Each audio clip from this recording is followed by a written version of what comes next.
Ils ne devraient pas permettre à une autre personne de leur dicter à quoi l'Afrique devrait ressembler, ou de décider de ce dont nous avons besoin en Afrique, car nous savons ce dont nous avons besoin en Afrique. Lors d'une interview avec le Centre d'études africaines de l'Université Harvard, la première dame de Sierra Leone, Fatima Madabayo, a partagé des informations choquantes et secrètes sur les sujets de l'exploitation minière par rapport au développement en Afrique. Comment les chefs d'État africains qui défendent leur peuple deviennent souvent des cibles chaudes pour la destruction par l'Occident, la manière choquante dont les Nations Unies voient l'Afrique, et bien plus encore. Cet extrait de son discours va non seulement élever votre esprit africain intérieur, mais aussi vous donner de l'espoir pour la complète libération de notre continent mère.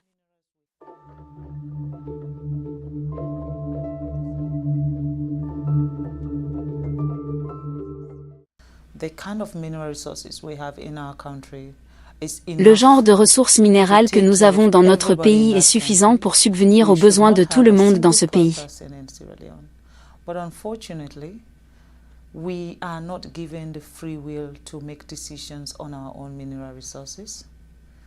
Nous ne devrions pas avoir un seul objectif en Sierra Leone. Mais malheureusement, nous n'allons pas faire cela, ils utilisent le système pour vous arrêter.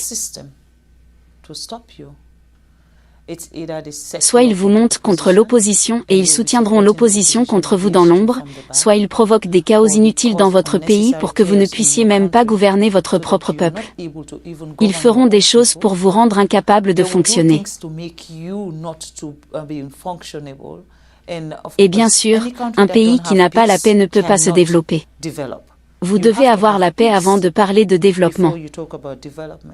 Je vais vous donner un exemple simple à propos de la Sierra Leone. Chaque compagnie minière qui est en Sierra Leone aujourd'hui est détenue par un étranger. Chaque compagnie minière. Si ce n'est pas les Chinois, ce sont les Américains, ce sont les Britanniques. Notre électricité, Bumuda, est gérée par les Britanniques et nous n'avons toujours pas de lumière. Nous cherchons de la lumière, de l'électricité. Si vous n'avez pas d'électricité, comment pouvez-vous parler d'éducation? Comment pouvez-vous parler d'établissement de santé? Comment pouvez-vous parler d'améliorer l'infrastructure de votre pays? Nous n'avons pas d'électricité. Avons-nous même de l'eau potable correcte? De l'eau courante, pour que nos enfants ne tombent pas malades? Nous n'avons pas ces installations. Pourquoi? Avec toutes les ressources minérales que nous avons, il y a un plafond que vous mettez. Avant que mon mari ne devienne président de la Sierra Leone bénéficiait, il disait, quel est le mot? 0,0001%.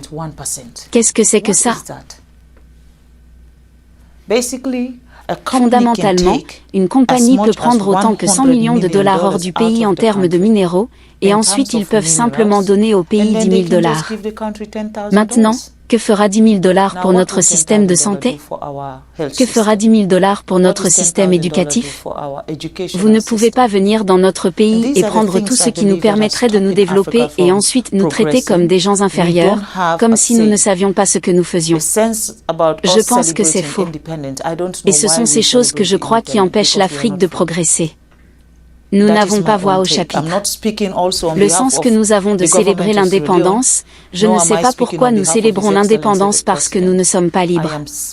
C'est mon point de vue. Je ne parle pas non plus au nom du gouvernement de la Sierra Leone, ni au nom de son Excellence le Président. Je parle en tant que Fatima, en tant que citoyenne d'un pays qui croit que les choses doivent changer.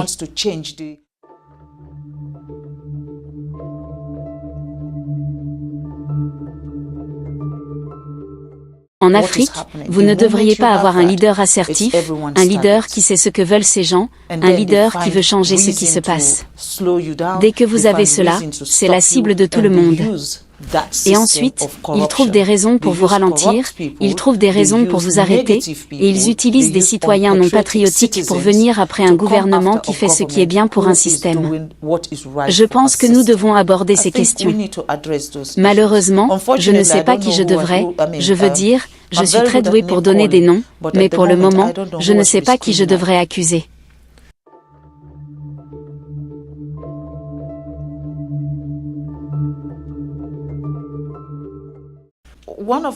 L'un des problèmes les plus sérieux que j'ai avec les Nations Unies est le fait que l'Afrique ne fait pas partie du Conseil de sécurité. Nous parlons de 52 pays, 54 pays, je suis désolé. 54 pays, un continent entier n'a pas une seule personne représentant l'Afrique lorsqu'il s'agit de prendre des décisions au Conseil de sécurité.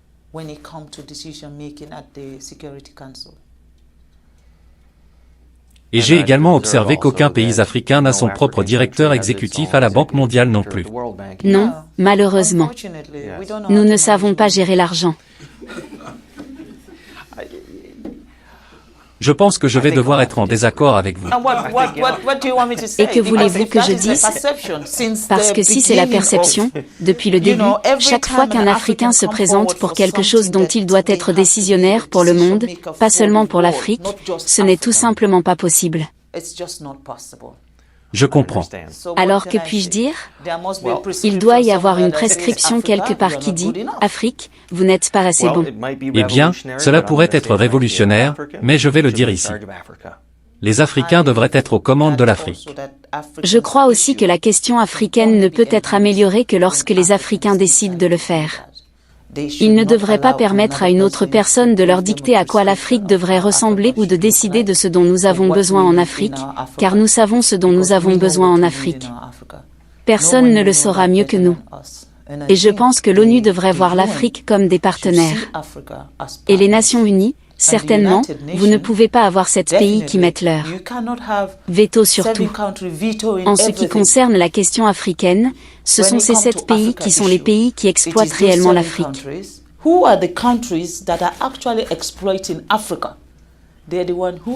Ce sont eux qui ont le pouvoir de veto pour prendre des décisions sur tout ce qui concerne l'Afrique. Donc, pour moi, je pense que c'est faux et c'est une chose pour laquelle le président de la Sierra Leone a fait campagne.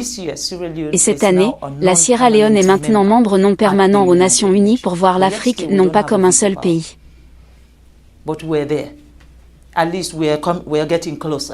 And in these 2 years, our mission is to get the United Nations to see Africa not as one country. Parce que c'est l'erreur qu'ils font. Quand vous dites que je viens d'Afrique, ils disent « Oh, vous venez du Nigeria ». Je dis « Non, le Nigeria est un pays en Afrique. Vous savez, nous avons 54 pays en Afrique. Donc, voyez-nous comme un continent qui offre également au monde ce que l'Europe n'a pas. Ce que l'Afrique donne au monde, l'Europe ne l'a pas, l'Amérique ne l'a pas, l'Asie ne l'a pas. Parce que nous n'exploitons pas en Chine, nous ne faisons pas d'extraction minière en Amérique ou en Europe, mais ils le font dans toutes les parties de l'Afrique. Pas seulement en Sierra Leone, allez en République démocratique du Congo, allez en Angola, allez partout où il y a des ressources minérales. Ce sont l'Occident et les Chinois qui sont là.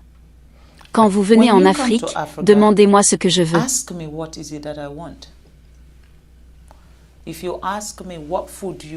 Si vous me demandez quel aliment je veux manger, je vous dirai que je veux manger du riz.